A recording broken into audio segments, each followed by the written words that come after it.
He said, last but certainly not least, our favorite shit disturber, my favorite shit disturber of the Arn Show, Yambag Jones, with a beaut of a question. He wrote, my question is about our favorite kumquat, Elegante.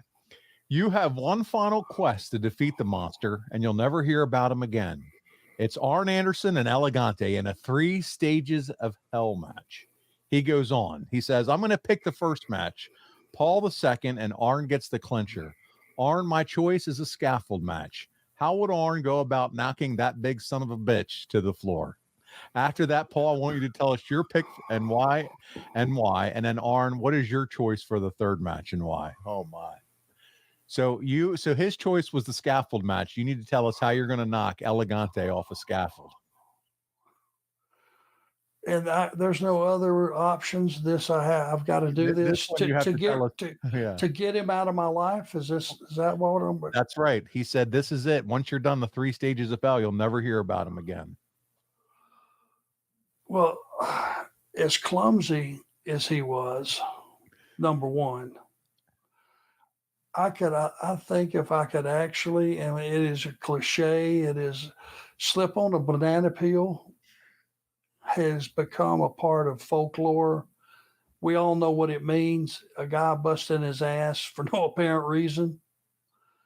I think all I would have to do if Elegante finally got up on top of that is just cause him to look out into the crowd for just a second to realize where he was, and he had no athletic ability to get back down. That's where I would have possibly thrown my first one and only drop kick. On a scaffold. On a scaffold. And you have never, ever heard me say, where would you, if you were going to throw a drop kick, where would you have used it? On a scaffold. This is the only time I would have considered that. I would just pray to God that you wouldn't miss, okay? A whiff on it. Oh no, no, I wouldn't have missed. Okay. It would have been ugly. Of course, it would have been ugly, but effective. My pick for the second stage of hell, you have to pick your own gimmick after this match. My second stage of hell is a buried alive match where you have to take his ass and actually shove it into one of those, gimmick mounds of dirt up on, over the WWF would create for Undertaker. And you got to take his carcass and dump his ass in and take his shovel and just bury his ass alive. Because that's where this Elegante shit in my mind can go. It needs to be buried a fucking live. Okay. That's where we need to go with Elegante. So that's my pick for the second match. I think you've got them out of order. That would have to be the third. So that's what you're picking. That's what you want. But he gave me option 2. I feel like it's got to be in there. So you pick option 2. We'll go with mine for the third. What's your option then? You go option 2, and then we'll bury him. What would be your pick against Elegante in a gimmick match? What if I just fed him to Ming? Fed him to Ming. That would be good. What if I actually pulled the trigger and went King, and that's what I called him, King Haku. Eat this tall, clumsy man's face.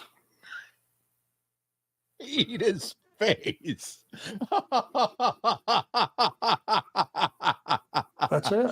Ah, man, that's good. I love it. So his face is eaten off in the second stage of hell. And the third one is you bury him in the cave. And he's done. Yeah, I'm back. Thank you.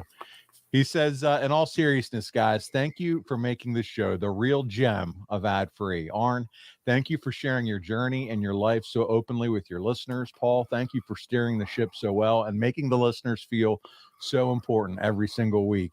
Yambag, it's been our pleasure, buddy. Stick with us. Come on over. I know you will. On over to YouTube, and we're going to continue to have fun like this every single month. Yambag Jones, my friends. So there you go. Definitely. Thanks, buddy. Yeah.